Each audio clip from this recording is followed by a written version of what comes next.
22절부터입니다. 내가 너희를 권하노니 이제는 안심하라. 너희 중 아무도 생명에는 손상이 없겠고 오직 배뿐이다. 이렇게 바울이 얘기를 합니다.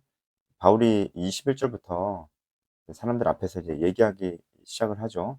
굉장히 확신 가운데 이제 얘기를 하는 겁니다. 무엇보다 사람들이 가장 관심이 많이 있었고 사람들에게 가장 중요했던 부분이죠. 생명에 관한 얘기를 합니다. 생명에는 아무 손상이 없을 것이다. 이렇게 얘기를 합니다. 그 근거로 23절부터 하나님께서 천사를 통해서 어젯밤에 내게 말씀하셨다라고 이렇게 얘기를 합니다. 이런 일들이 그 사도행전 시대에는 많이 있었지만 지금은 이런 일들이 그 아예 불가능한 것은 아니지만 하나님은 지금은 이렇게 일하지 않으십니다. 왜냐하면 우리에게는 지금 기록된 성경이 있기 때문입니다. 바울 당시에는 없었죠. 네, 큰 차이가 있습니다. 지금도 뭔가 자꾸 들으려고 이렇게 하는 것은 오히려 성경을 잘 몰라서 그렇게 하는 것입니다. 지금은 하나님께서 성경 말씀을 통해서 우리에게 확신을 주신 거예요. 그러니까 오늘도 우리가 쭉 이제 살펴보면은 바울이 굉장히 확신에 차 있었고 그것은 생명에 관한 것이고 이 확신에 차 있는 바울 한 명 때문에 오히려 여기 있는 모든 사람들이 다 살 수 있게 되는 것을 우리가 볼 수가 있거든요. 우리도 지금 불안정한 이 시대에 살면서 우리가 얼마나 확신을 가지고 있는 것이 중요한가라는 것을 우리가 볼 수가 있는데 알 수가 있는데 이런 확신은 어디서 오냐?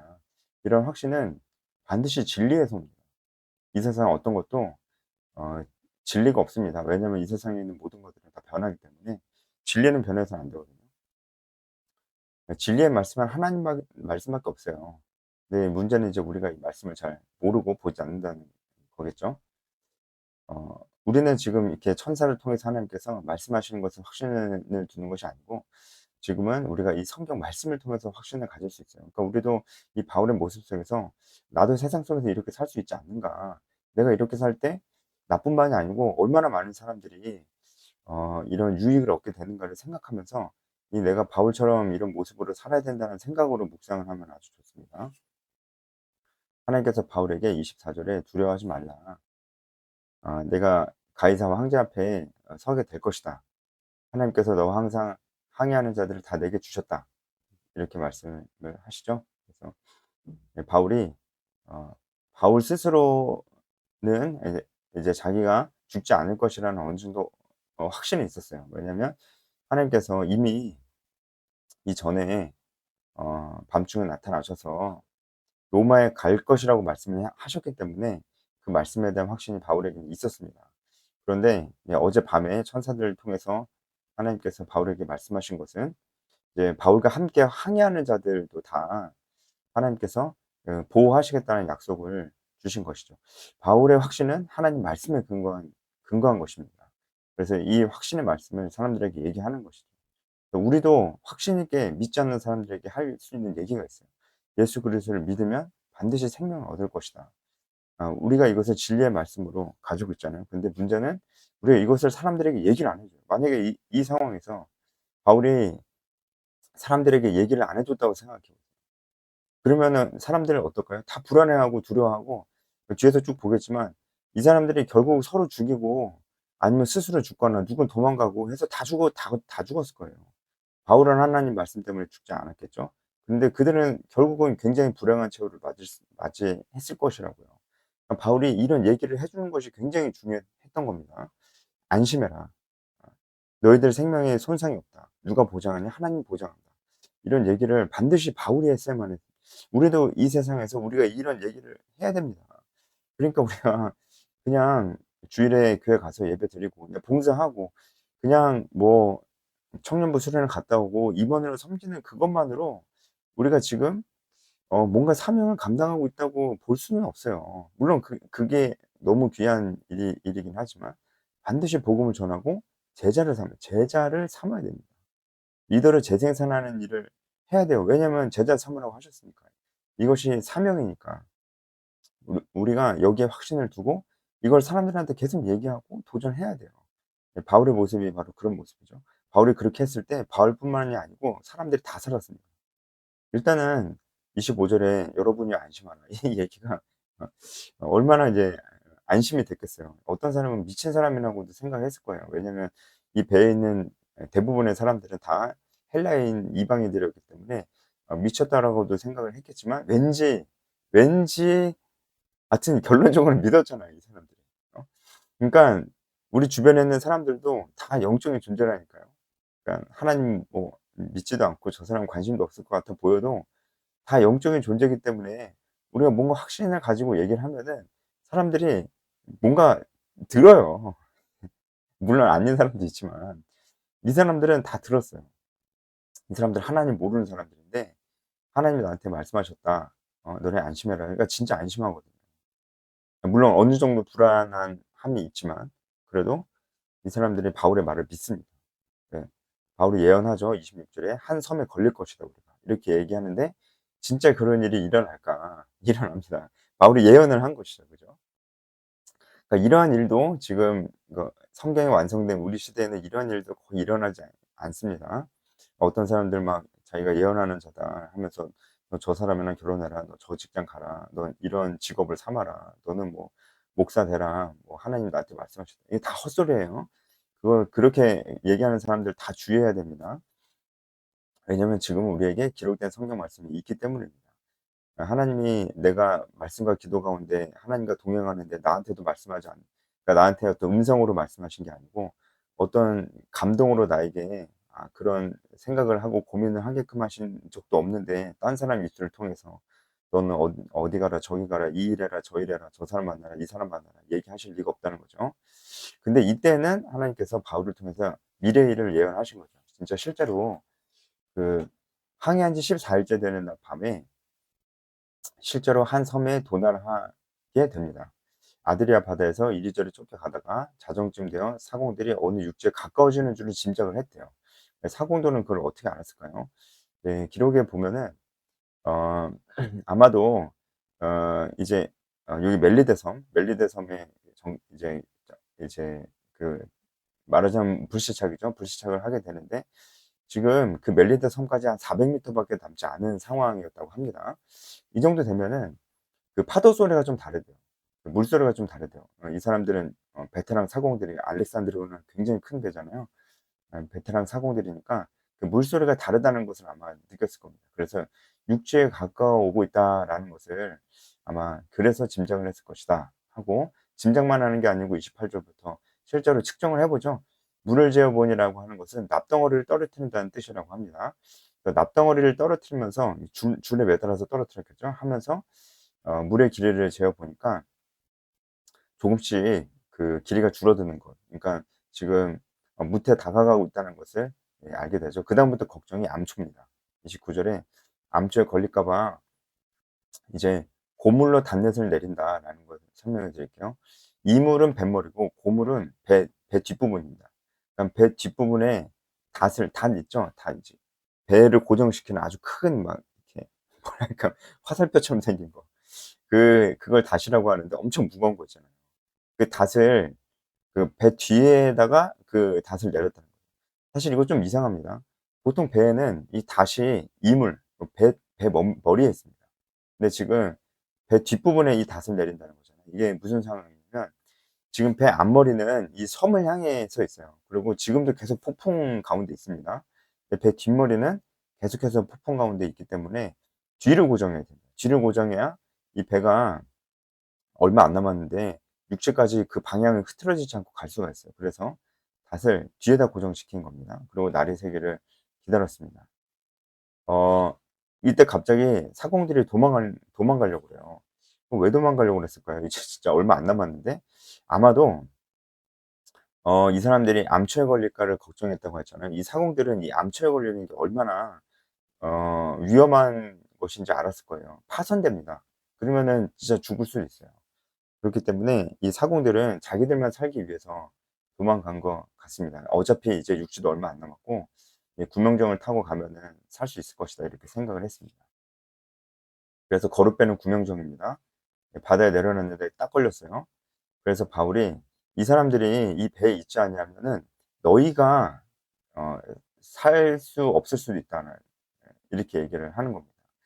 바울이 이미 모두 다 살 수 있다고 얘기했기 때문에 이 얘기는 "너희가 너희 죽는다." 이런 얘기가 아니고 "저 사람들도 여기 있어야 된다."라는 그런 얘기겠죠. 만약에 이 사공들이 이 구명정을 타고 갔으면은 과연 살 수 있었을까요? 못 살았을 수도 있습니다. 이 이 사공들이. 이 배에 있는 사람들이 다 살게 되기 때문입니다. 그래서 그렇기도 하고 또 현실적인 부분에도 현실적인 얘기를 한 거기도 해요, 바울이. 이 사공들이 없으면 지금 육지까지 얼마 남지 않았지만 암초에 걸릴 수도 있는 위험한 상황이고 기술자가 필요한데 기술자들이 다 도망가면은 이 배에 있는 사람들 죽을 수도 있습니다. 그래서 "도망가면 안 된다."라고 얘기한 거기도 하고 그렇습니다. 그래서 백부장과 군인들도 다 바울의 얘기를 듣는 거죠. 사실 바울은 죄인인데 이제 바울이 제일 권위가 있게 되었습니다. 근데 지금 이 상황에선 바울의 말을 듣는 길이 사는 길입니다. 희한하죠? 사공들은 자기가 살려고 도망가는데 그 도망가는 그 길은 죽음의 길이었습니다. 오히려 바울의 말을 믿고 여기에 남는 것이 사는 길이었습니다. 우리는 다 각자 자기가 먹고 살기 위해서 사공들처럼 열심히 애쓰죠. 머리도 굴리고. 그런데 그 길은 죽음의 길일 수 있습니다. 어디에 생명의 길이 있느냐. 하나님 말씀이 있는 그곳에 생명의 길이 있어요. 그래서 바울이 남으라고 한 거예요. 하나님께서 약속하신 것은 "이 배에 있는 사람들을 다 너에게 주겠다." 이렇게 말씀하셨는데 구명정 타고 혼자 도망가 버리면 어떡해요. 그건 하나님 말씀 밖에 있는 삶이죠. 살려고 그랬는데 그들은 죽게 될 것입니다. 하지만 죽을 것 같은데 이 배에 있으면 살게 되는 것이죠. 하나님 말씀 안에 있을 때 살게 되는 것입니다. 그러니까 우리가 바울의 모습을 본받자고 했잖아요. 우리가 사람들에게 이 하나님 말씀에 근거해서 얘기를 하고 그들을 인도하고 해줄 수 있습니다. 우리가 직장에서도 그리고 믿지 않는 사람들 속에서도 우리가 이 사회에 일어나는 여러 가지 이슈들 뭐 가치관들, 세계관들에 대해서 우리가 얘기를 할 때 하나님 말씀에 근거해서 우리가 얘기해 줄 수 있어요. 그럼 그들의 어리석은 생각을 하지 않고 그들이 어 오히려 이 사공들이 어리석은 생각을 한 것을 바울이 막아줬던 것처럼 우리도 우리 주변에 있는 누군가가 어리석은 생각을 하는 것을 막아줄 수 있어요. 바울도 굉장히 상식적인 얘기를 했잖아요. 우리도 하나님 말씀을 하나님의 관점으로 얘기할 때 굉장히 상식적으로 얘기할 수 있습니다. 실제로 우리가 지금 살고 있는 이 모든 나라, 제도, 법, 정치 이런 것들이 사실은 성경을 기반으로 나온 것이 굉장히 많습니다. 여러분 자본주의도 성경 기반으로 우리의 종교개혁의 선배들이 이 칼빈주의에서 나온 것이 이 자본주의고요. 그리고 민주주의도 사실은 성경에서 나왔습니다. 기독교 말고 어떤 종교도 어떤 제도도 어떤 세계관도 가치관도 인간을 모두 평등하다고 보지 않습니다. 인간의 존엄성을 발견한 것은 오직 성경 하나뿐입니다. 그래서 이 현대 민주주의도 거기서 나왔다. 이렇게 볼 수 있기 때문에 성경은 굉장히 상식적인 책이고 우리 기독교는 상식적인 종교입니다. 그래서 우리는 바울처럼 사람들에게 이렇게 말씀 안에서 그들이 알아들을 수 있게 권면해 줄 수 있다는 것도 우리가 이 바울의 모습을 통해서 배울 수 있는 것이라 생각이 듭니다. 그래서 이제 군인들이 이 구명정을 아예 끊어 가지고 떼어 버렸어요. 이제 아예 도망가지 못하게 그렇게 해 버렸습니다. 날이 새어가매 33절 바울이 여러 사람에게 음식 먹기를 권했습니다.